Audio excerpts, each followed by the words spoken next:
بسم اللہ الرحمن الرحیم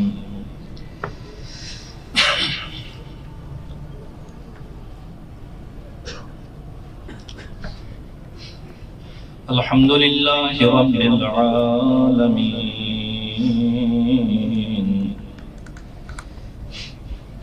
الرحمن الرحیم مالک یوم الدین ایاک نعبد و ایاک نستعین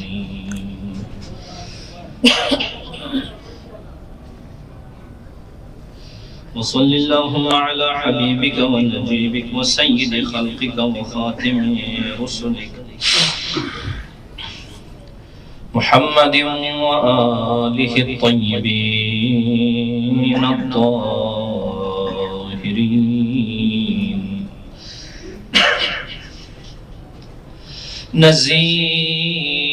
نزيلك حيثما اتجهت ركابي وضيفك حيث كنت من البلاد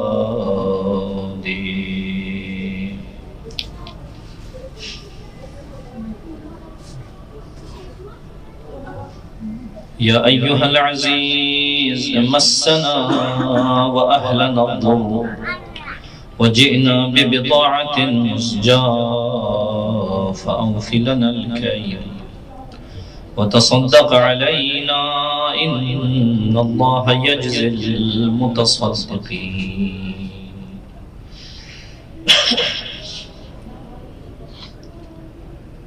أما بعد فقد قال الباقر عليه السلام إن الله عز وجل لما أخرج ذرية آدم عليه السلام من ظهره ليأخذ عليهم الميثاق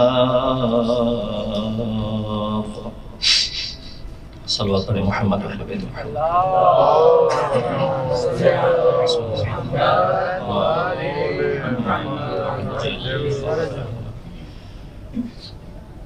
اپنی دعاؤں کی قبولی کے لیے، گناہوں کی بخشش کے لیے،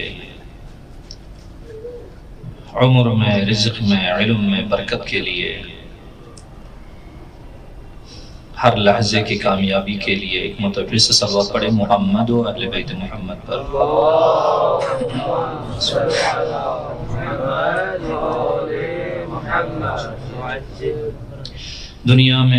دنیا سے خالی ہاتھ نہ جائیں، قبر میں مرتضیٰ کی زیارت ہو، حشر میں مصطفیٰ کی شفاعت۔ ایک مرتبہ پھر سے بلند آواز میں صلوات پڑھے محمد و اہل بیت محمد پر۔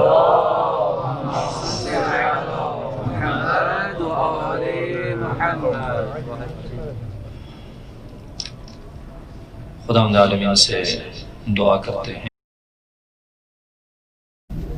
انشاءاللہ آپ کے آمین کہنے کی وجہ سے اللہ رب العزت سے امید ہے کہ خدا متعال ہماری دعا کو قبول کرے۔ خدا ہماری اس متوسط عبادت کو قبول و منظور فرما۔ اے اللہ ہمارے صغیرہ کبیرہ گناہوں سے درگزر فرما۔ جو مومنین مریض ہیں ان کو شفا عنایت فرما، خصوصاً جو مریض مخصوصہ ہے جو ہماری نظر میں ہے اور دل میں ہے اور جنہوں نے التماس دعا کے لیے کہا ہے ان کو شفاء کلیہ عاجلہ عنایت فرما۔ خداوند بحق محمد و اہل بیت محمد ہماری اس مختصر سے عبادت کو اور جو بھی عزادار ہیں دنیا میں جہاں کہیں پر بھی محب اہل بیت ہے ان سب کی عبادتوں کو اپنی بارگاہ میں قبول و منظور فرما۔ خداوند بحق محمد اہل بیت محمد جو بھی مؤمنین مسلمین کہیں پر بند اور صعوبتوں میں اگر صعوبتوں کی گرفتار ہیں تو پروردگار ان کو رہائی عنایت فرما۔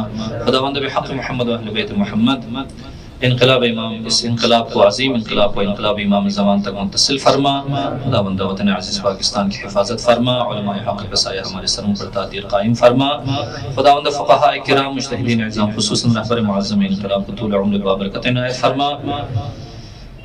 پروردگارہ دنیا میں ہمیں محمد و آل محمد علیہ السلام کے علوم کو حاصل کر کے عمل کر کے پہنچانے کی توفیق عنایت فرما۔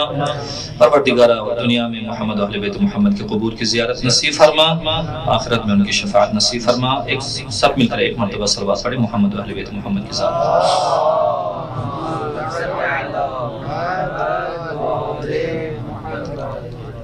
کل عالم زر کے بارے میں وہ احادیث آپ کی خدمت میں حدیث بیان کر رہا تھا. آج ایک مقدمہ یہی بہت ہی مختصر کر کے ان جو 4 عوالم کے بارے میں اس کی تعریف نہ کہیں بلکہ بس صرف یہی کہیں کہ بھئی اس کا نام لیا جا رہا ہے. اس کے بعد پھر انشاءاللہ وہ حدیث آج جو ہے نا پورا پڑھوں گا اور اللہ رب العزت توفیق دے تو کل پھر حضرت ابوالفضل عباس اور اس کے علاوہ جو ہے نا شام غریب، شب عاشوراء، ان چیزوں کے بارے میں گفتگو ہوگی. تو بہر صورت 2 دن جو ہے نا ہمارے پاس ابھی 2 راتیں باقی ہیں. اس کے بعد نہ جانے کب تک جو ہے نا ہم پھر جو ہے نا ہمیں یہ موقع فراہم ہو جائے، حاصل ہو جائے. تو اگر تھوڑی سی تحمل اور صبر اگر آپ رکھ لیں تو انشاءاللہ خداوند تعالی کی بارگاہ میں مأجور ہوں گے. تو صلوات پڑھیں محمد و اہل بیت محمد.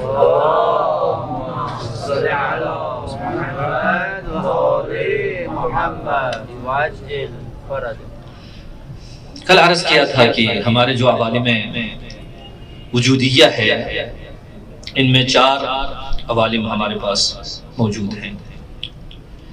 ایک عالم کا نام عالم لاہوت ہے، دوسرے عالم کا نام عالم جبروت ہے، تیسرے عالم کا نام عالم ملکوت ہے، چوتھے عالم کا نام عالم ناسوت. چونکہ یہ ساری باتیں عالم زر کی وجہ سے، وہ جو 3 دن کل بھی عرض کیا، 3 دن پہلے جو بہرحال ہمارے عزیز اور برادر محترم نے بھی اس کی طرف جو ہے اشارہ کیا تھا، اس وجہ سے جو ہے نا بہرحال کل خود تشریف نہیں رکھتے تھے، اس وجہ سے بہرحال جو کل گزر گیا پھر تکرار جو ہے نا کرنے کی ضرورت نہیں ہے. تو عالم لاہوت اللہ سے ہے، غیب مطلق عالم الہی جہاں پر کسی چیز کی کوئی شرکت وہاں پر ہے ہی نہیں ہے. اور خود لاہوت سے بھی معنی معلوم ہے، اللہ لا الہ الا ہوا، وہ عالم ہے جہاں پر کوئی اور چیز نہیں ہے. یعنی جو خالص رحمانی ہو، خالص اللہی ہو. یہاں پر مرحوم علامہ رضوان اللہ علیہ، علامہ اقبال، خدا ان کی قبر پر اپنے بلاخر رحمت اور برکت کا نزول فرمائے، محب اہل بیت تھے نا یقیناً. علامہ صاحب اس بارے میں جو ارشاد فرماتے ہیں ہمیں مخصوصاً جو ہماری جو قشر ہے، ہماری جو قسم ہے ان کے لیے، مرحوم علامہ رضوان اللہ علیہ فرماتے ہیں اے طائر لاہوتی، انہوں نے ہمیں یعنی لاہوت کا ایک طائر فرض کیا ہے. نہیں پتا اس زمانے میں اتنا تو نہیں تھا، ہمیں خود یاد ہے یعنی 25-26 سال پہلے یعنی یہ چیزیں ہوتی نہیں تھی. ہمارے پاکستان میں ایک بہت بڑے سید و سردار یعنی واقعاً عظمت فاطمۃ الزہرا اور عصمت فاطمۃ الزہرا سلام اللہ علیہا کے بارے میں یعنی وہ اتنے مخلص تھے. نام نہیں لیتا اس وجہ سے کہ کہیں مشکل نہ ہو جائے، یعنی مشکل سے مراد جو ہے نا یعنی کسی کی غیبت، کسی کی تعریف نہ ہو جائے. تو ان کے جو بیٹے شریف ہیں وہ بھی مرحوم ہیں، ابھی خود سید بھی یعنی خدا کے جو ہے نا اس میں ہے، رحمت میں غوطزن ہیں، اور ان کے بیٹے بھی وہ بھی مرحوم ہو چکے ہیں. اس زمانے میں کہا کہ یہاں پر جو ہے نا محرم انہوں نے پڑھنا تھا خوشاب کے ایریے میں، تو وہاں پر کہہ دیا اتنا جو ہے نا آپ لے لیں گے. انہوں نے کہا 7 لاکھ روپے. کہا مولانا یہ کیا 7 لاکھ روپے کی آپ بات کرتے، کہاں سے لیں؟ اس نے کہا تم مجھ سے جتنی مجلسیں پڑھانا چاہو پڑھا، میں اس پہ اعتراض نہیں کروں گا، لیکن میری اس جو ہے نا اس قیمت پہ بھی تم جو ہے نا اعتراض نہ کرو. جب یہ بندے خدا جب اس طریقے سے طے کر لیا کہ ماہ محرم کو اس انداز سے میں پڑھوں گا، تو سید خدا رحمت کے روحوں نے کہا تھا او فلانی. ان کا لہجہ بھی بڑا خوبصورت تھا، اگر جو ہے نا آپ کے ذہن اس کی طرف اگر چلا جاتا ہے، بڑا پیارا لہجہ تھا اور بہت پیارے شریف اور بہت بڑے سادے تھے. یہ حج کے موسم میں ہمارے استاد محترم جو خان صاحب بیان کیا کرتے تھے، اتنے سادے تھے کہ حج پہ گئے تو حج میں معمولاً یہ جو ہے نا خاص تلبیہ کے لیے وہ جو لباس احرام جو ہوتا ہے وہ پہنا جاتا ہے. وہ پتہ نہیں کوئی رش ہو گیا وہاں پر, کوئی بھیڑ ہو گئی وہاں پر جو ہے نا, اس طریقے سے سید کے جسم سے جو ہے نا وہ کیا کہتے ہیں احرام کا لباس جو ہے نا اتر جاتا ہے. تو بجائے اس کے لباس کو پہننے کے وہ کہتے ہیں ظہور آ جاؤ, اپنی آنکھوں پہ جو ہے نا ہاتھ رکھ کے آ جاؤ, میرا جو ہے نا احرام جو ہے نا کھل گیا ہے. یعنی ایسے سادے. لیکن بی بی کے ساتھ یعنی ان کی نسبت ایک عجیب تھی, ایک عجیب عقیدت تھی.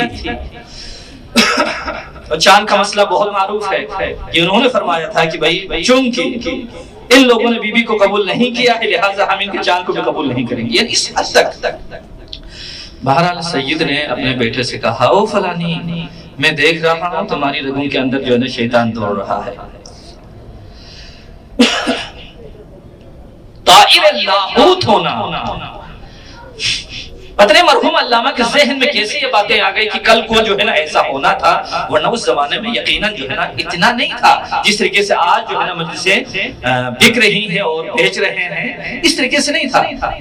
لیکن پھر بھی مرحوم علامہ کی وہ دوربینی جو بہت دور کے مسئلے کو وہ سمجھ لیتے تھے, بھانپ لیتے تھے, جس نے فرنگ میں علم حاصل کر لیا لیکن اپنی مشرقی جو ہے نا روایات کو اپنے ذہن سے اپنے وجود سے علیحدہ نہیں کیا. آج مشرق میں ہو کر وہ مغربی ثقافت کو زندہ کرنے کی کوشش کرتے ہیں پڑھنے والے. میں نے اتنا پڑھا ہے, وہاں پر پڑھا ہے, یہ ہے. تو مرحوم علامہ نے فرمایا اے طائر لاہوتی, اس رزق سے موت اچھی جس رزق سے آتی ہو پرواز میں کوتاہی.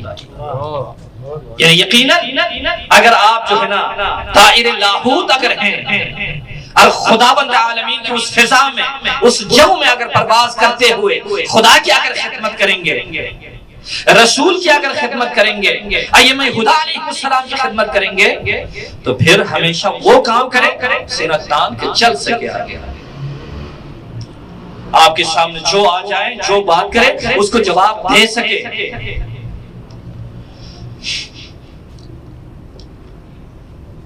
فلان جگہ پر تقریباً نینوا کا آس پاس یا غازریہ کے اس بارڈر پہ آپ کے بیٹے کو پکڑا ہے. دل کرتا ہے اس کو چھڑانے کے لیے. امام حسین علیہ السلام نے فرمایا جائیں چھڑا لیں. تو انہوں نے فرمایا مولا میں اس کو چھڑا کر اپنے آپ کو اسیر بنا دوں. تو لہٰذا یہ لاہوت وہ عالم ہے جہاں پر اللہ رہتا ہے, اور ہم مرحوم علامہ کی اس تعبیر کے مطابق اس لاہوت عالم لاہوت کے پرندے ہیں. تو اس عالم لاہوت کے پرندوں کے لیے, طائر کے لیے ایسی اس کی بلند پروازی ہو, اس کی بلند پروازی کے لیے اس کے جسم پر زیادہ بوجھ نہ ہو.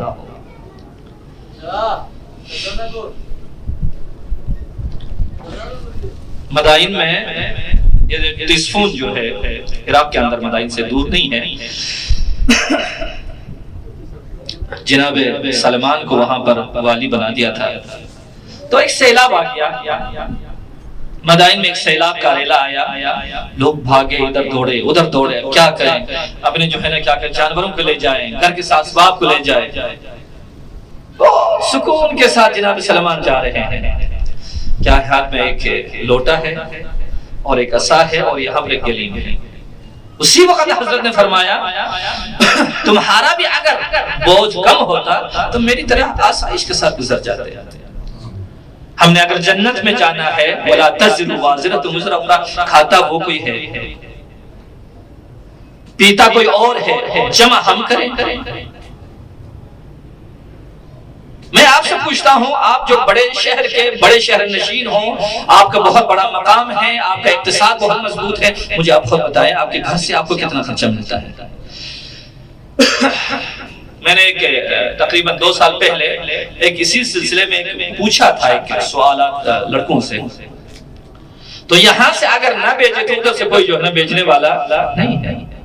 ہمیں والدین کی دعا کی بڑی ضرورت ہے, ان کی محبتوں کی ضرورت ہے, لیکن جب بالغ ہو جاتا ہے انسان اپنا راستہ خود انتخاب کر لیتا ہے. اسی طریقے سے جس طریقے سے ہم آج زندگی کر رہے ہیں، کل ہمارے بچے بھی انشاءاللہ وہ بھی اپنی زندگی خود انتخاب کریں گے، ان کی فکر کرنے کی اتنی ضرورت نہیں ہے۔ ابھی جو کہتے ہیں بہت بڑے لمبے بل چھکے جو مارتے ہیں، اسی طریقے سے کہ بھائی ان کے لیے کسی کے لیے بنگلہ ہو جائے، کسی کے لیے گھر ہو جائے، کسی کے لیے گاڑی ہو جائے، لیکن لاہوت کے طائر کے لیے، لاہوت کے اس پرندوں کے لیے، ان شہبازوں کے لیے، ان شاہینوں کے لیے، وہ جس طریقے سے کہتے ہیں نا،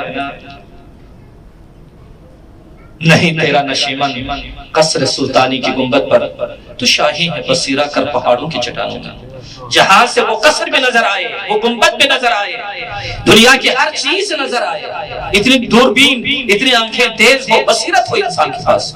صلوات علی محمد و اہل بیت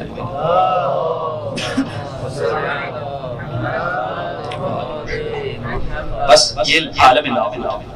دوسرا، اگرچہ عالم لاہوت میں پھر جو ہے نا جو مستولی ہے، یعنی یہ عالی ہے ہر عالم پر، تو صفات خداوندی جو ذات اور کیا کہتے ہیں صفات فعل، یہ دونوں چیزوں کو اس میں جو ہے نا آپ شامل کر سکتے ہیں۔ یعنی جس عالم میں صرف اور صرف جس کو ہم عالم ربوبی بھی کہتے ہیں، یعنی وہ ایک خاص مجموعہ ہے، نام کا خلاصہ ہے، پھر اس کے بعد پھر عوالم اپنے جو ہے نام بدلتے جاتے ہیں۔ یہ عالم ربوبی جہاں پر صفات ذات اور صفات فعل دونوں وہاں پر موجود ہیں۔ صفات ذات وہی عالمیت، وہی قادریت، یہ صفات ذات ہے۔ یعنی صفات ذات کا مطلب کیا ہے؟ وہ صفات ہے، چونکہ ہم اللہ کے لیے کیا نام رکھتے ہیں؟ اللہ کے کتنے نام ہیں؟ ایک ہی نام ہے۔ بقیہ جتنے بھی نام ہیں اللہ کی صفات کی طرف جو ہے ناظر ہے، ورنہ ذات خداوندی کا ایک ہی نام ہے، وہ اللہ۔ وہ ہمارے مولوی حضرات بھی فرماتے ہیں ان کا یہ کام بہت اچھا ہے، آپ بجائے کہ رب جو ہے کہیں فلان کہ اللہ کہ اللہ رب العزت، بہت خوبصورت ہے یہ اللہ رب العزت جو مستجمع صفات کمال ہے، صفات جلال ہے، یہ اللہ رب العزت جو ہے نا اللہ اس کا نام ہے مخصوص ہے، جو کسی کے لیے بھی درست نہیں ہے۔ ابھی ہم کسی کو کہتے ہیں یہ عالم ہے، یہ قادر ہے، یہ فلان ہے، یہ فلان ہے، کہہ سکتے ہیں، لیکن اللہ کسی کو بھی نہیں کہا جا سکتا کیونکہ مخصوص اسی ذات کے لیے۔ وہ سرمدیت، وہ عالمیت، وہ قادریت، وہ اسی ان تمام کے تمام اسی کا مجموعہ ہے۔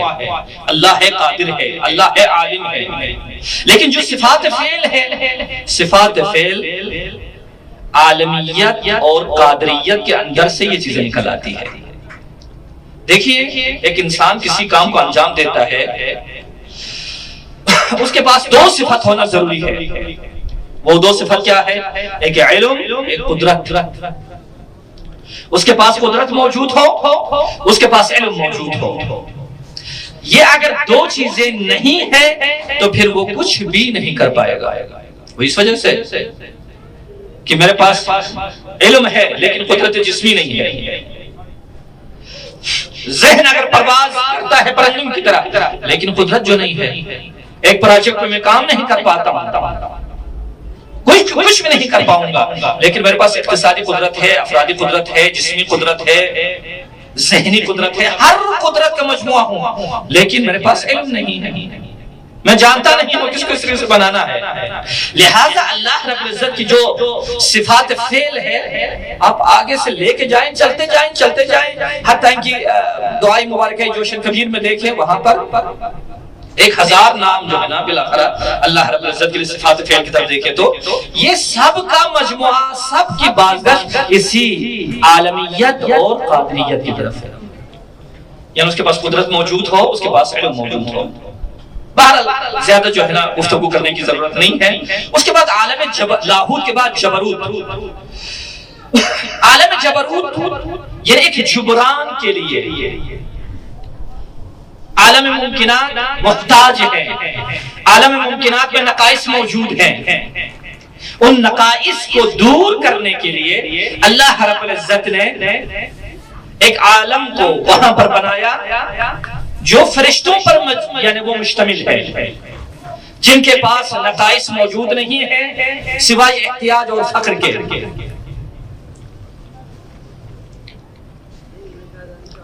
اب دیکھیے ایک مرتبہ عقل ہے، ایک مرتبہ نفس ہے. اس کی مورد آنے سے پہلے یہی جو عقل ہے، عقل مجرد، جو کبھی بھی مادیت کے ساتھ اس کا تعلق نہیں ہے. کبھی بھی ہمارے پاس ایک نفس ہے، ایک عقل ہے. علماء نے جو فرق بیان فرمایا ہے وہ یہی ہے کہ عقل مجرد ہے ذاتاً و فعلاً، نہ وہ بالفعل اور نہ بالذات، کسی بھی صورت میں وہ کسی مادے کے ساتھ اس کا تعلق نہیں ہے. لیکن جو نفس ہے یہ نفس ذاتاً یہ مجرد ہے، لیکن فعلاً بالآخر اس کا تعلق مادیات کے ساتھ ہو جاتا ہے. یہ جو عالم جبروت میں ہے وہ عالم ملکوت کی بات ہے. عالم جبروت میں جو فرشتے ہیں اللہ رب العزت کی طرف سے جو مخلوقات ہیں وہ مخلوقات عقل کل ہے، عقل مجرد ہے. لیکن ایک عقل جس میں ہم تشکیک کے قائل ہو جائے، مشکک جس کو کہا جاتا ہے، تفاوت موجود ہے. یہ روشنی ہے، یہ بلب لگا ہوا ہے جس کی طرف میں آنکھیں اٹھا کے نہیں دیکھ سکتا. آنکھیں چنی آ جاتی تھی روشنی ہے، لیکن یہ جو بلب ہے بعد میں روشن ہوگا، اس کے تو دیکھنے میں کوئی مشکل نہیں ہے. اسی طریقے سے اس عالم جبروت کے جو عقل کل ہے اور عقل اول اور عقل دوم ہے، فلسفہ جو کہتے ہیں عقل اول اور عقل دوم، یہ جو دو فرشتوں کا گروہ، ایک کا نام کروبین اور ایک کا نام روحانیین ہے. کروبین عشق خدا میں اس حد تک غرق ہے ان کو اپنے وجود کا بھی احساس نہیں ہوتا. وہ صرف اللہ رب العزت کی طرف ان کا دھیان ہوتا ہے، ان کی توجہ کا مرکز خدا ہے بس. لیکن جو روحانیین، جو فرشتوں کا مجموعہ ہے، وہ کبھی کبھار اس عالم سے ہٹ کر اس عالم کی طرف بھی وہ آ جاتے ہیں. جبرائیل امین وحی لے کے آ جاتا ہے، اسرائیل موت کے عنوان سے آ جاتا ہے، اسرافیل سور کے جو ہے سور کے یہ اس عنوان سے آ جاتا ہے. اور اسی طریقے سے اسرافیل، اسرائیل اور میکائیل رزق کے لحاظ سے آ جاتا ہے. تو لہٰذا یہ فرشتے اپنے مقام میں بھی وہ مختلف ہیں. لیکن کروبین میں یہ چیز موجود نہیں ہے. اگر کروبین کو روحانیین کے ساتھ اگر ملائیں تو پھر ان میں ضرور جو ہے یہ فرق ہمیں نظر آ جاتا ہے. کتنے خوش نصیب ہیں شیعہ، کتنے خوش نصیب ہیں محب اہل بیت. کبھی ان حدیث احادیث کو پڑھ کر دیکھ کر اتنی بلند پروازی آ جاتی ہے، پھر بعد میں جب اپنے احتیاج کو دیکھتے ہیں، اپنے فقر کو دیکھتے ہیں، تو وہیں پر کہتے ہیں پروردگار عرض کرتے ہیں الہی ہمیں بخش دے. ورنہ بہت بڑا مقام ہے محب اہل بیت کا. صلوات پڑھیں محمد اہل بیت محمد پر.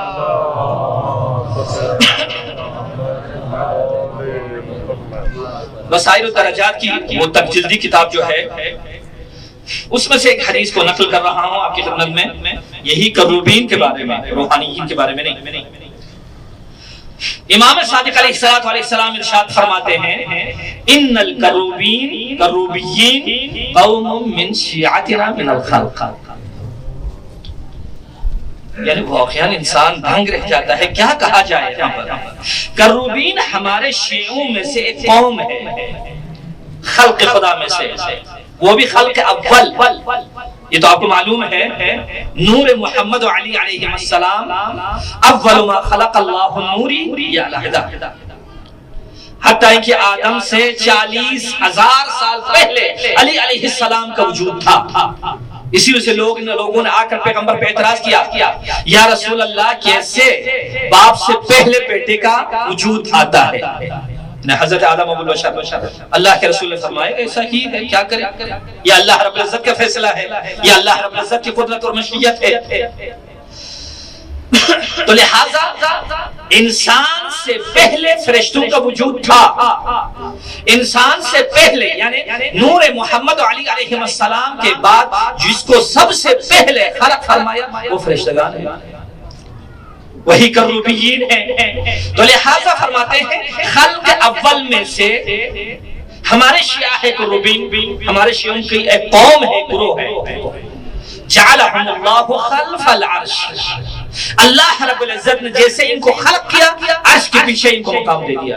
اور ایک روایت میں آپ پڑھتے جائیں گے کہ وہ روایت میں ہے جب رسول کریم اس جگہ پر جب پہنچے، مقام سدرۃ المنتہا سے بھی آگے گزر گئے، قاب قوسین میں جب عرش کا نظارہ کر رہے تھے ایسے ایسے، تو وہاں پر ایک دم علی نظر آ جاتے ہیں۔ تو اس وقت جب توجہ جب دیکھو نا، جب آپ بول رہے ہیں میں آپ سے مخاطب ہوں یا آپ مجھ سے مخاطب ہیں، کہیں پر آپ کی نگاہ کوئی چیز جلب کرتی ہے فوراً پتہ چل جاتا ہے۔ یہاں پر مخاطب ہے اللہ، مخاطب ہے پیغمبر، پیغمبر کی ساری توجہ خدا پر ہی ہونی چاہیے، مخاطب پر ہونی چاہیے، اس کا تکلم پر ہونی چاہیے۔ لیکن جیسے پیغمبر کی نظر ہٹ گئی تو فرشتوں نے کہا جو وہاں پر موکل تھے، نہ کہ جبرائیل آدمی تو وہ سدرۃ المنتہا پہ رہ گئے، فرشتوں نے کہا یا رسول اللہ کیا ہو گیا؟ انہوں نے تھام لیا، یہ پیغمبر تھوڑا سا جو ہے نا یہاں پر کچھ سوچ رہے ہیں، تو کہا مجھ سے پہلے علی یہاں پر آ گیا۔ ان چیزوں کو دیکھ کر یعنی آمن ببعض وترک بعض الآخر، ہمارے لوگوں نے تحقیق کیا ہے، احادیث پڑھ لی، لیکن احادیث میں کیا کر دیا؟ کچھ احادیث کو لے لیا اور کچھ احادیث کو کیا کر دیا؟ چھوڑ دیا۔ الحسن والحسین سیدہ شباب اہل جنت، سب نے نعرہ لگا دیا، لیکن وہ ابوہما خیر منہما، شباب اہل جنت کے سردار ہو جیسے بھی ہو، لیکن علی ان دونوں سے بہتر ہے۔ لیکن اس کو تحقیق کیا، وہ جس طریقے سے آیت کریمہ ہے لا تقربوا الصلاۃ وانتم سکارا، اب تم سکارا کو چھوڑ دو، لا تقربوا الصلاۃ۔ یزید نے بھی اسی مطلب کو بیان کیا تھا لعنت اللہ علیہ نے، ما قال ربک ویل للذین شربوا بل قال ربک ویل للمصلین۔ یہ نہیں کہتے ہیں جب ایسے تحقیق کریں گے دین بکھر جاتا ہے، دین میں نقصانات اسی وجہ سے آتے ہیں کہ جب ہم ایک حدیث کو بیان کریں، ایک آیت کو بیان کریں، تو جہاں پر امکان اشکال ہو اس اشکال کو بیان کیے بغیر وہیں پر بریک لگاتے ہیں تو دین میں مشکل ہو جاتی ہے۔ یہاں تک بات سب نے کہہ دیا، نیچے سے بھی نعرے حیدری کے جو ہے نا آوازیں بلند ہو گئی، اس نے بھی کہا بس یہاں تک ٹھیک ہے، آگے بتا دے تو پھر معاملہ خراب ہو جائے گا۔ فرشتوں نے کہا یا رسول اللہ کیا ہو گیا؟ کہا علی مجھ سے پہلے آئے ہیں۔ بعد میں بتایا گیا نہیں یہ علی نہیں ہے، بلکہ ایک فرشتہ ہے جس کو اللہ رب العزت نے علی کی شکل میں بنا دیا ہے تاکہ یہاں پر بھی ذکر علی ہو جائے۔ یہ ہے اصل میں حقیقت۔ کہنا یہ چاہتا تھا میں، اللہ رب العزت نے کروبین کو بنایا، خلف عرش میں رکھ دیا، تو ان میں سے ایک تو علی بن ابی طالب بھی تو ہے وہاں پر۔ یعنی کروبین صرف وہ فرشتے نہیں ہیں بلکہ روایات میں موجود ہے، موسیٰ بھی ہے، عیسیٰ بھی ہے، نوح بھی ہے، ابراہیم بھی ہے، علی مرتضیٰ بھی ہے۔ بہر صورت جعلہم اللہ خلف العرش، عرش خدا کے پیچھے ان کو مقام دیا اللہ رب العزت نے۔ اس کے بعد فرماتے ہیں لو قسم نور واحد منہم علی اہل الارض، اگر ان میں سے کروبیین میں سے ایک فرشتوں میں سے ایک کا نور تمام اہل زمین کے لیے اگر اس کو تقسیم کر دیا جائے لکفاہم، سب کے لیے کافی ہو جائے گا۔ وہ تو کروبیین کی بات ہے۔ حضرت رسول کریم معراج میں جا رہے تھے، تو اس وقت معراج میں جاتے ہوئے اچانک بہشت میں داخل ہونے کے بعد ایک لہر روشنی کی آ جاتی ہے، پورا جنت جو ہے نا روشن ہو جاتی ہے وہاں پر۔ تو جبرائیل امین سے پوچھا بھائی بتاؤ یہ کیا مسئلہ ہے؟ کہا یا رسول اللہ بتاؤں؟ جی بتائیں۔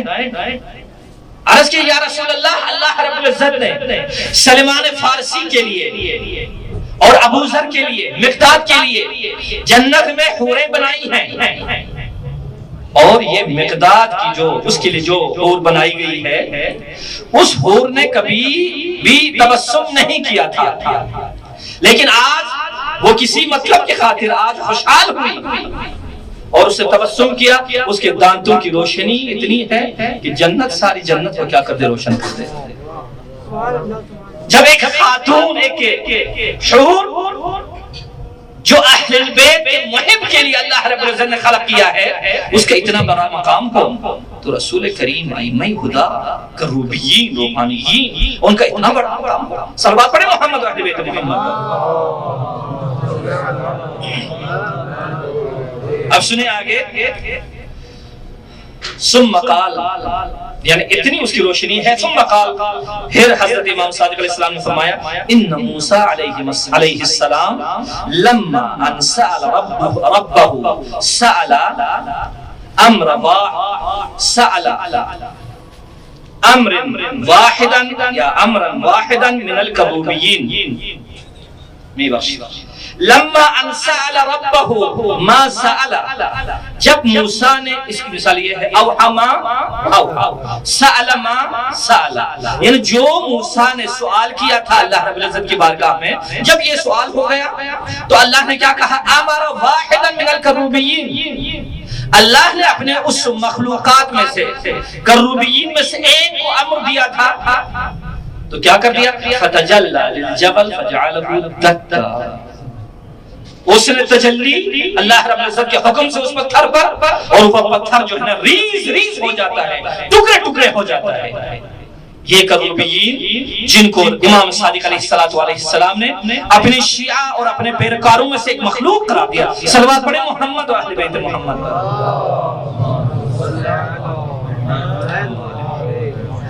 عالم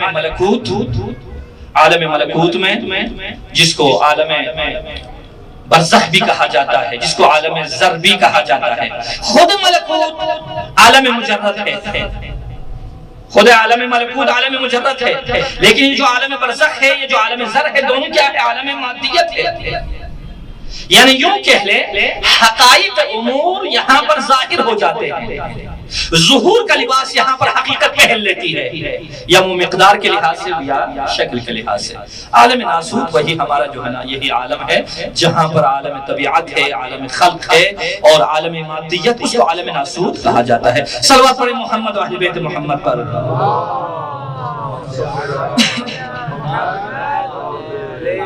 ایک متوفر سے صلوات پڑھیں۔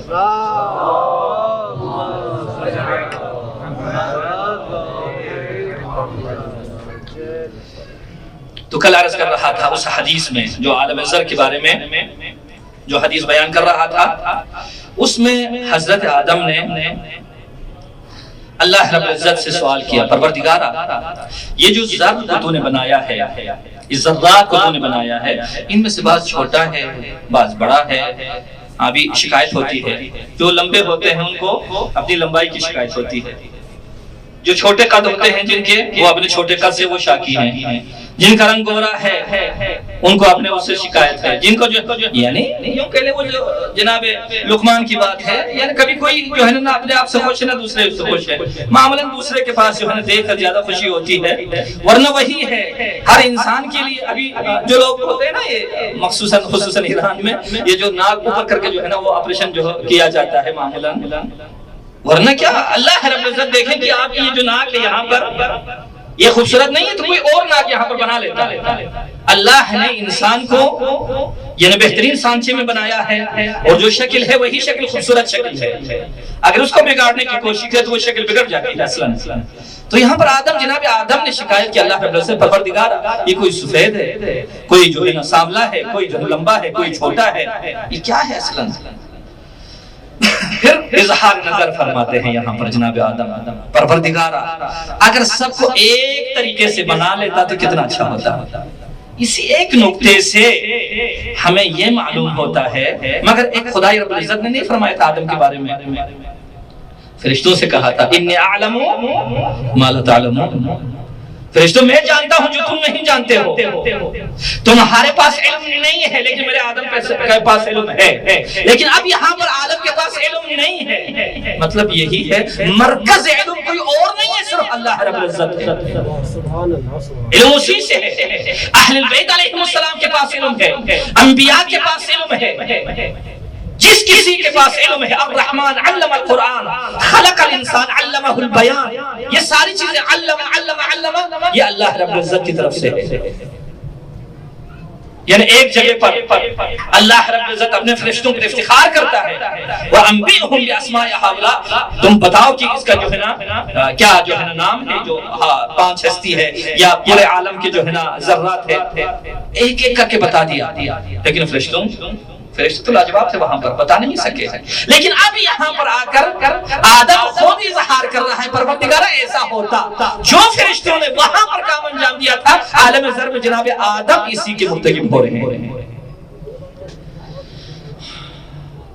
فمالی، پروردگارہ، یہ عالم ذر کی بات ہے، پشت جب سارے ذرات کو نکالا، فمالی ارى بعض الذر اعظم من بعض ذر بعض سے عظیم ہے، وبعضهم لهم نور قلیل، بعض کے چہروں میں نور کم ہے، وبعضهم ليس له نور، کچھ تو ایسے ہیں جن کا کوئی نور ہی نہیں ہے، وہ تو ظلمت کدہ ہی ظلمت کدہ ہے۔ قال اللہ عز وجل كذلك خلقتكم، آدم اعتراض نہ کرو، میں نے ہی ایسا خلق کیا ہے ان کو، کیوں؟ لِأَبْلُوَهُمْ فِي كُلِّ حَالَاتِهِمْ، تاکہ ان سب حالات میں ان کا امتحان لے لوں۔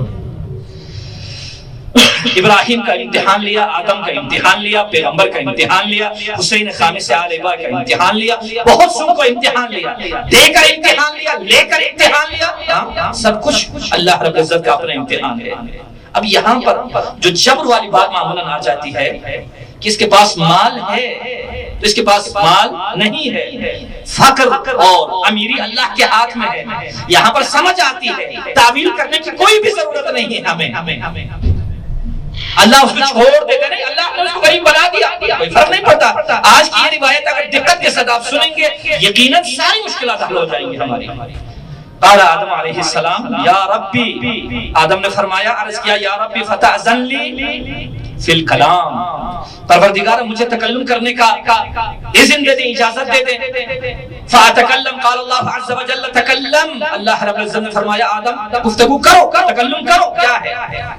فإن روحك من روحي وطبيعتك من خلاف كينونيتي، یہاں پر حضرت آدم کو اللہ رب العزت نے مخاطب کر کے کیا فرمایا؟ اے آدم گفتگو کر، تو کر سکے گا گفتگو، کیوں؟ وہ اس وجہ سے تیرا ایک سرا مجھ سے ملتا ہے، تیرے اندر والی جو روح ہے وہ روح مجھ سے ہے، لیکن جو تیری طبیعت ہے، تیری جو مادیت ہے وہ مجھ سے نہیں ہے، وہ میری کینونیت کن والی کے جو ہے وہ مخالفت میں ہے۔ قال آدم، حضرت آدم نے عرض کیا، یا رب لو كنت خلقتهم على مثال واحد، کاش پروردگارا تو ان سب کو سب کی ایک ہی تصویر بنا دیتا۔ اللہ یصورکم فی الارحام کیف یشاء، اللہ تمہاری تصویر بناتا ہے ماؤں کے رحموں میں، تمہاری ماؤں کے شکم میں، جس طریقے سے چاہے۔ وَلَوْ كُنْتَ خَلَقْتَهُمْ عَلَى مِثَالٍ، سب کی ایک تصویر ہوتی، وَقَدْرٍ وَاحِدٍ، سب کا جسہ ایک ہوتا، ایک 200 کلو گرام کا اور ایک کیا ہے 50 کلو گرام کا، شاید ایسا نہیں ہے۔ وَطَبِيعَةٍ وَاحِدَةٍ، سب کی ایک طبیعت اگر ہوتی، وَجِبِلَّةٍ وَاحِدَةٍ، اور سب کی جبلت بھی ایک ہوتی، سب کی سرش بھی ایک ہوتی، وَأَلْوَانٍ وَاحِدَةٍ، سب کو ایک جیسا، جیسے حج پہ جاتے ہیں تو سب لباس کا جو ہے نا رنگ سفید ہوتا ہے، ایسے ہی بنا لیتے ہیں، یا سب کو افریقہ میں ہی بیچ دیتے، تو کیا ہوتا، کیا فرق پڑتا؟ وَأَعْمَارٍ وَاحِدَةٍ، سب کی عمر ایک ہوتی، ایک گھنٹے کی زندگی کرتا ہے، ایک سال کی زندگی کرتا ہے، ایک 950 سال تو صرف تبلیغ کرتا ہے۔ یہ مختلف عمریں ہیں، یہ اس طریقے سے نہ کرتے۔ وہ ارزاق سوا، ایک بنگلے میں، ایک کاخ میں، ایک گوخ میں زندگی کرتا ہے، ایک جھونپڑے میں زندگی کرتا ہے۔ کل ایک ویڈیو دیکھ رہا تھا، نہیں پتہ نہیں ایسے ویڈیو جو ہے نا، ایک لڑکے نے اپنے باپ کو بیوی کے کہنے کی وجہ سے اس کا جو ہے نا رہن سہن جو ہے نا 10ویں میں لیٹرین میں اسے بنایا تھا، اور باہر سے کنڈا بھی، ویڈیو بہت بار معلوم۔ چلو الحمدللہ وہ اولڈ ہاؤس والے آئے تو اس کو جو ہے نا پھر بعد میں اٹھا کے لے گئے۔ انسان کا دل روتا ہے، ایک اس طریقے سے زندگی کا باپ جس جس کے وجود کا ہے ایک نے بیگم حضرت امام صادق علیہ السلام کی خدمت میں آ کر عرض کیا یا ابن رسول اللہ میرے باپ نے مجھ سے پیسے لیا ہے اب واپس نہیں کر رہا ہے کیا کروں میں؟ میرے مولا نے کچھ نہیں فرمایا تو پیسے کی بات کرتا ہے انتا ومالک لابیک تیرا مال تو اپنی جگہ تو خود تیرے باپ کا ہے تو باپ سے کیا واپس لے گا؟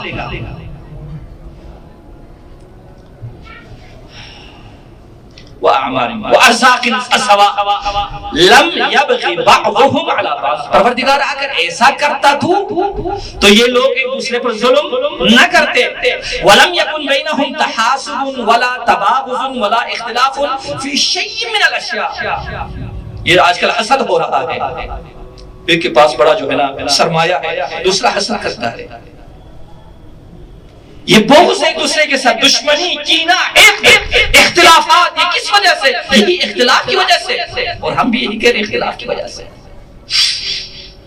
جب یہ بات ہو گئی نا تو فقال اللہ عز وجل یا آدم بروحی نطقت وبضعف طبیعتک تکلفت بہت بڑی بات ہے آدم تو نے میری روح کے ساتھ گفتگو کی اور اپنی کمزوری کا تو نے اظہار کر دیا وَبِطَبِعَتِكَ وَبِضَعْفِ طَبِعَتِكَ تَكَلَّفْتَ اپنے آپ کو مشکل میں ڈال دیا ایک تکلیف تکلف وہ کہتے ہیں تکلف نہ کر تکلف کا مطلب کیا ہوتا ہے بری چیز ہے ہاں تکلف بری چیز ہے نہ کہیں آپ ایک دوسرے سے بھائی تکلف آپ نہ کریں تکلف وہ ہے جس کے پاس قدرت نہ ہو قدرت سے اوپر اچھل کے پھینکنا اسی کو تکلف کہا جاتا ہے تو نے تکلف سے کام لیا ہے تیری قدرت میں نہیں تھی وہ چیز جو تو نے بیان کر دیا ہے تو نہیں جانتا تھا وہی جو فرشتوں کو اللہ رب العزت نے کہا تھا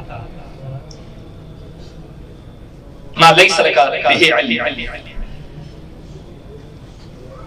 وبضعف طبیعتک تکلفت ما لا علم لک بہ جس کا تجھے علم نہیں ہے تو نے ایسی گفتگو کی ہے وانا اللہ الخلاق العلیم بعلمی العلیم میں اللہ ہوں میں خلاق ہوں میں علیم ہوں پھر فرماتے ہیں بعلمی خالفت بین خلقہم میں نے اپنے علم کے ذریعے سے وہ ابتدا میں نے عرض کیا تھا کہ کسی چیز کو وجود میں لانے کے لیے ایک علم کی ضرورت ہے ایک قدرت کی ضرورت ہے اللہ رب العزت فرماتا ہے بعلمی خالفت بین خلقہم میں نے ان کی خلقت کے درمیان اپنے علم کی وجہ سے وبمشیتی اوغی فیہم اور اپنی مشیت کو ان پر جاری میں نے کر دیا ہے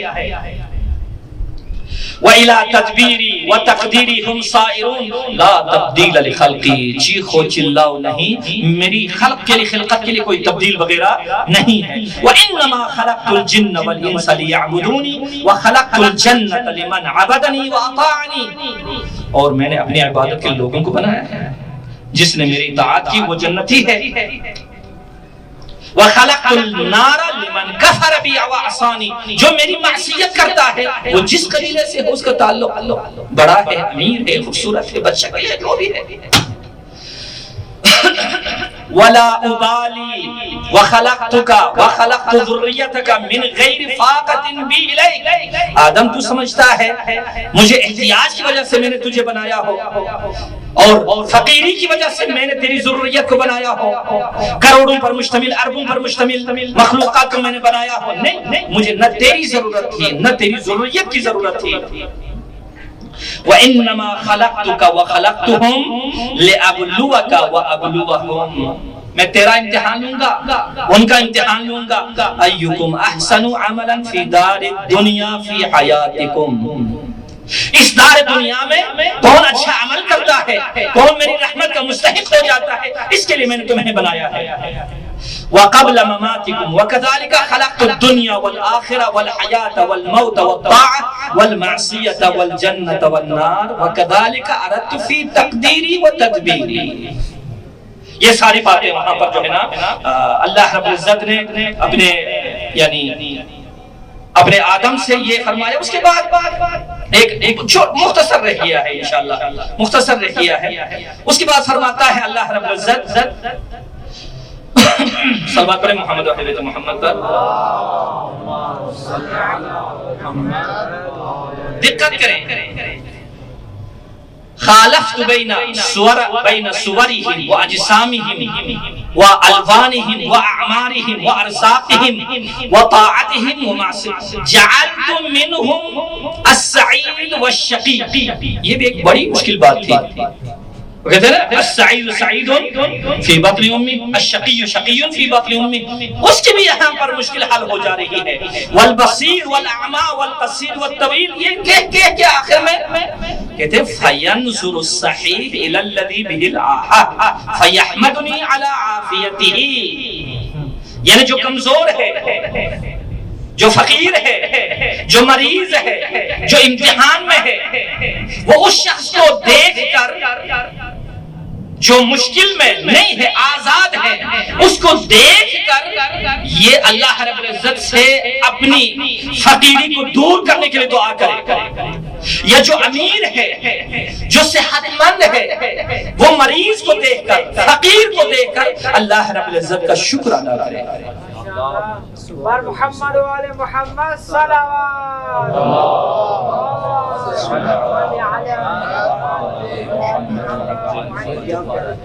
بہرحال چونکہ وقت آ گیا لہٰذا اتنا ہی کافی ہے. سمجھنے والے الحمدللہ سمجھ گئے ہیں اس مطلب کو کہ یعنی واقعاً ہر چیز اللہ رب العزت کی بارگاہ سے ہے. کچھ بھی ہو اللہ رب العزت کی بارگاہ سے ہے. آج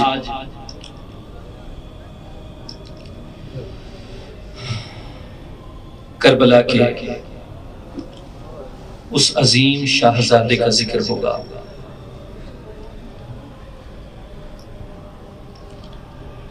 تاریخ والے لکھتے ہیں مدینے کے بازار میں، مدینے کی گلیوں میں حضرت عباس اور حضرت علی اکبر علیہم السلام کبھی ایک ساتھ ہو کر نہیں چلتے تھے. وہ اس وجہ سے کہ کہیں ان کو نظر بد نہ لگ جائے.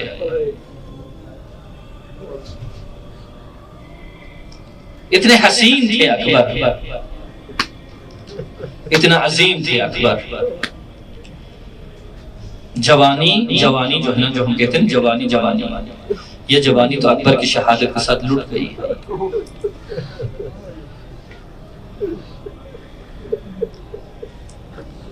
کربلا میں حسین کو جتنا اکبر نے مایوس کیا اپنی شہادت کے ساتھ،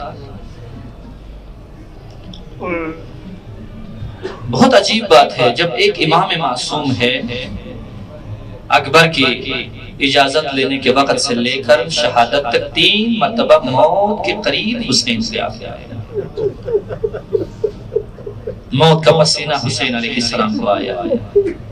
یہ وہ اکبر ہے.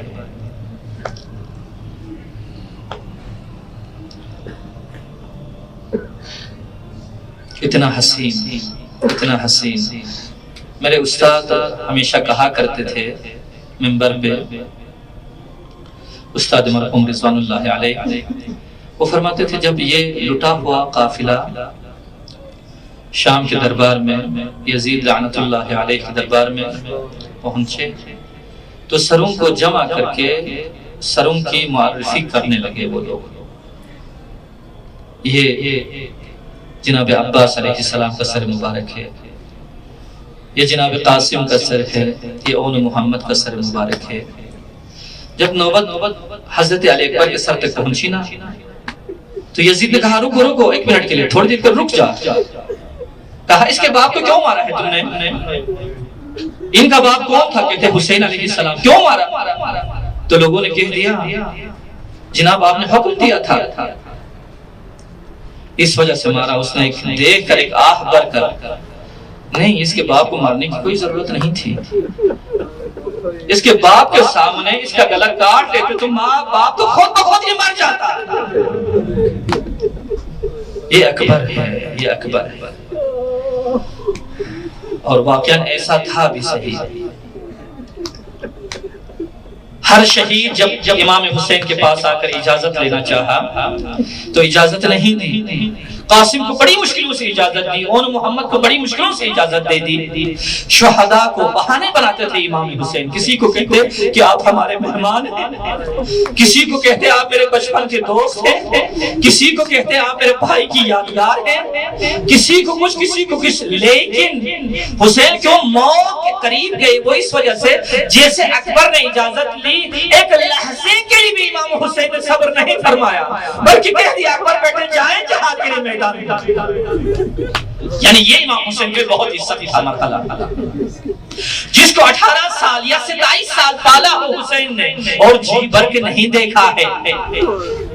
بازار میں چلنے سے روک لیتے تھے کہ کہیں اکبر کو نظر بد نہ لگ جائے. وہ اس وجہ سے اکبر رسول خدا کی تصویر تھے. امام حسین نے فرمایا پروردگارہ جب بھی میرے نانا کی جات مجھے یاد آتی ہے تو میں اکبر کو دیکھ لیتا ہوں اور میں سیراب ہو جاتا ہوں. اور اکبر کا مقام اتنا ہے.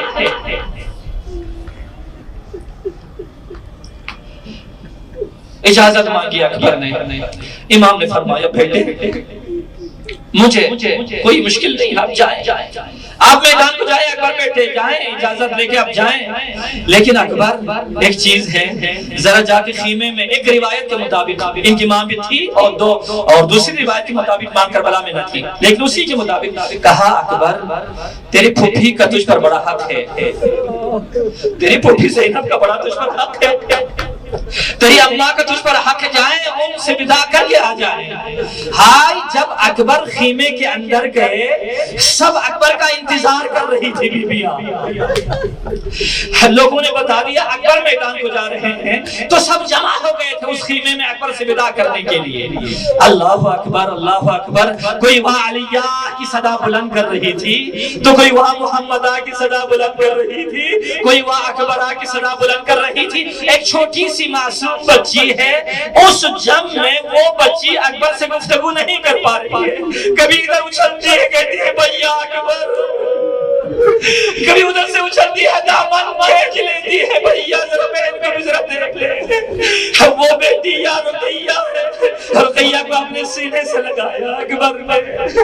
کہا بھیا کہاں جا رہے ہیں؟ میدان کی طرف جا رہا ہوں.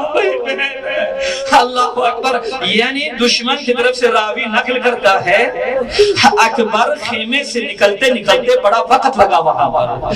جیسے نکلنا چاہتے تھے ایک تابوت کی طرف بیویاں پیچھے اکبر کی آ جاتی تھی اور خیام کے دروازے سے دوبارہ اکبر کو کھینچ کر اندر لے کے جایا کرتی تھی. کئی مرتبہ اس طریقے سے جب ہو گیا تو امام حسین کی طرف سے پیغام دیا اکبر بیویوں سے ودا کرو، ایک خیمے میں تمہارا بھائی بیمار میرا انتظار کر رہا ہے.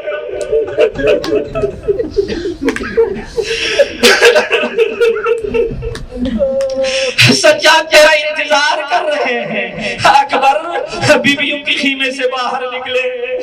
سجاد کے خیمے میں گئے، نہیں پتا یہ بھائی کیسے بغلگیر ہو گئے. سجاد نے کیا کہا؟ اکبر چلانے لگے، رونے لگے، فریاد کرنے لگے.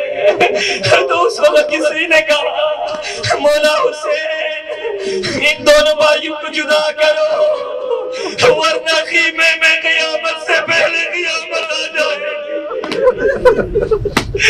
دشمن کی طرف سے صدا بلند ہو گئی، آواز آئی حسین اگر کوئی نہیں ہے تو ہم آ جائیں خیمے کی طرف. اکبر کو جب یہ آواز صدا پہنچی تو اکبر نے سجاد سے کہا بھیا مجھے بخش دینا ورنہ ہمارے جیتے جی یہاں پر دشمن آ جائیں گے. خیمے سے باہر نکلے اکبر، دیکھا بابا ایک مایوسانہ نگاہ گردن کو ایسے کر کے خم کر کے اکبر کے جسم کی طرف دیکھ رہے. اکبر نے کہا بابا میں کیا کروں؟ کہا بابا کی جان میں نہیں کہتا تو مقتل میں نہ جاتا، لیکن گھوڑے پر سوار ہو کر میرے سامنے ایک مرتبہ اس طرف ذرا گھوڑا چلا، ایک طرف اس طرف گھوڑا چلا تاکہ بابا کے غموں میں کمی آ جائے. بیٹے آج تک میں نے تجھے پالا ہی پالا ہے، تجھے دیکھا نہیں ہے بیٹے اکبر۔ اللہ اکبر، بابا سے اجازت لی، گھوڑے کو ایڑ لگائی، امام حسین نے دونوں ہاتھوں کو بلند کیے، اللہ کی بارگاہ میں فرمایا اے خدا تو گواہ رہنا، آج اشقیاء کی طرف میرا وہ جوان جا رہا ہے جس کا خلق بھی تیرے رسول جیسا، جس کا کردار بھی تیرے رسول جیسا۔ اے پروردگارا، جب بھی ہمیں تیرے رسول کی زیارت کے ہم مشتاق ہوتے، اپنے لاڈلے اکبر کے چہرے میں دیکھ لیتے، ہماری زیارت کی پیاس بجھ جاتی۔ اے اللہ، میری شہادت تک اگر رسول کی یاد آئے تو میں کیا کروں گا؟ اللہ اکبر۔ اکبر میدان کی طرف نکلے، جیسے گھوڑا دوڑانا شروع کر دیا، کچھ لحظے کے لیے بابا نے صبر کیا، لیکن اکبر نظروں سے دور ہونے لگا، ادھر سے حسین نے بھی دوڑنا شروع کر دیا۔ اللہ اکبر، زبان حال ہے۔ شاہ اکبر نے کہا بابا میں کیا کروں، میں نہ جاؤں تو شاید حسین نے یہ کہا ہوگا بیٹے میں نہیں کہتا تو نہ جا مقتل میں، لیکن جاتے جاتے تیرے گھوڑے کا رخ مقتل کی طرف ہو، لیکن تیرا چہرہ تیرے بابا کی طرف ہو۔ اکبر، اللہ اکبر۔ اکبر خیام سے نکل کر مقتل میں آئے، 120 نفر کو واصل جہنم کیا۔ ہائے ہم قربان ہو جائے اکبر تیری شجاعت پر، تیری فداکاری پر۔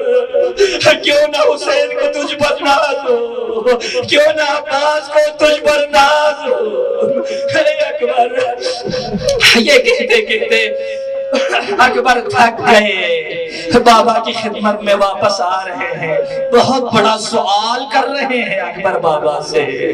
بابا سے کہا بابا العطش العطش قد قتلنی، بابا اس پیاس نے تو مجھے مار دیا ہے، وثقل الحدید اجہدنی، بابا ان لوگوں کی تپش نے اکبر کو بہت تھکا دیا ہے۔ فحلی شربت من شربت من الماء، فحلی شربت من الماء، بابا ایک قطرہ پانی کا مل سکتا ہے؟ میں آج سے سوال کرتا ہوں، یہ سوال اکبر کا بچپن کا سوال نہیں تھا، یہ نہ کہیں یہ کیسے سوال کیا اکبر نے۔ اکبر بہت پیاس لگتی تو جا کے فرات میں پانی پی لیتے، کیوں پیاسا بابا کے پاس آ کر پانی مانگ رہا ہے؟ بس اکبر کو علم تھا خیمے میں پانی نہیں ہے، اکبر کو علم تھا بابا پیاسا ہے، لیکن اکبر کو بے موسمی مانگنے کی عادت تھی۔ اکبر کو عادت تھی، مدینے کے ایک واقعے کو بابا کو یاد دلانا چاہتے تھے۔ اکبر بچپنا تھا اکبر کا، مسجد نبوی میں حسین علیہ السلام بیٹھے ہوئے ہیں، اکبر دوڑتے دوڑتے لڑکھڑاتے آئے بابا کی گود میں اپنے آپ کو ڈال دیتے ہیں اور کہا بابا مجھے انگور چاہیے، انگور کا موسم نہیں ہے، مجھے انگور چاہیے، مجھے انگور چاہیے، ضد کی تو میرے مولا نے ستون میں ہاتھ دے کر انگوروں کا ایک گچھا اکبر کو پکڑا دیا۔ بیٹا بڑا خوشحال مسجد سے دوڑ کے جا رہے کہتے ہوئے جاتے ہوئے اکبر کو کہا اکبر یہ نانا کا مدینہ ہے، جو کچھ مانگنا ہے تو آج مانگ لینا، لیکن اکبر جب کربلا میں تیرا بابا تنا ہو جائے تو بابا سے کچھ نہ مانگنا۔ اکبر یہاں پر اسی واقعے کو یاد دلاتا ہے، حسین نے اکبر کو سینے سے لگایا، اپنی زبان کو اکبر کے منہ میں دیا۔ اکبر ایک دم چونک کر پیچھے کھڑے ہو گئے، عرض کیا بابا میری زبان سے تو آپ کی زبان بہت خوش ہے۔ اکبر میدان میں واپس آئے، اللہ اکبر، 200 نفر کو واصل جہنم کرنے کے بعد مرہ بن منقذ عبدی ملعون نے ایک ایسا نیزہ، ایک ایسا برچہ اکبر کے سینے میں مارا، آیا زیادہ رو، زینب کو پرسا دو، ام لیلا کو جوان بیٹے کا پرسا دو، برچھی سینے میں قیام کی طرح رخ کر کے کہا بابا اکبر کا آخری سلام قبول ہو۔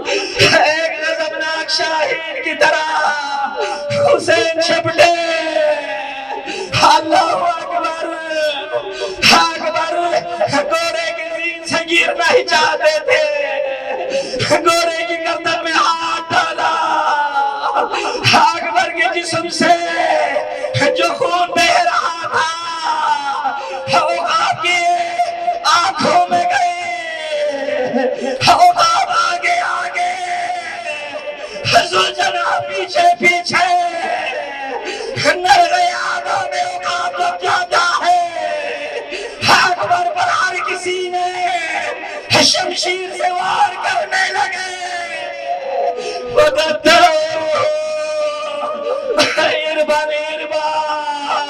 اکبر کا جسم متحر کربلا کی زمین پہ آیا۔ اب بوڑھے باپ کو اکبر نظر نہیں آیا، 7 مرتبہ صدا بلند کی، وَسَمَرَتَ فُؤَادًا، او میرے دل کا چین اکبر، وَمُحْجَتَ قَلْبًا، ہے میرے دل کا خون اکبر، وَقُرَّتَ عَيْنًا، ہو میری آنکھوں کی ٹھنڈک اکبر۔ بابا کو تو نظر نہیں آ رہا ہے، ایک طرف سے اکبر کی آواز آئی، کہاں بٹک بٹک کے پھر رہے ہو بابا، الیہ الیہ، تیرا جوان بچہ یہاں پر ہے، اللہ اکبر۔ حسین تیری جرات کو سلام، تیری شہامت کو سلام۔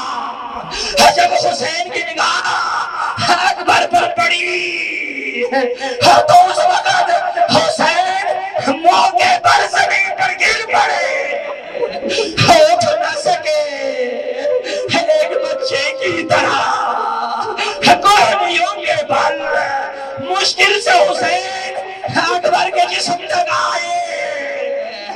اللہ اکبر، اکبر کے سر مبارک کو گودی میں لے لیا، آستینوں سے اکبر کے چہرے سے خون صاف کرنے لگے۔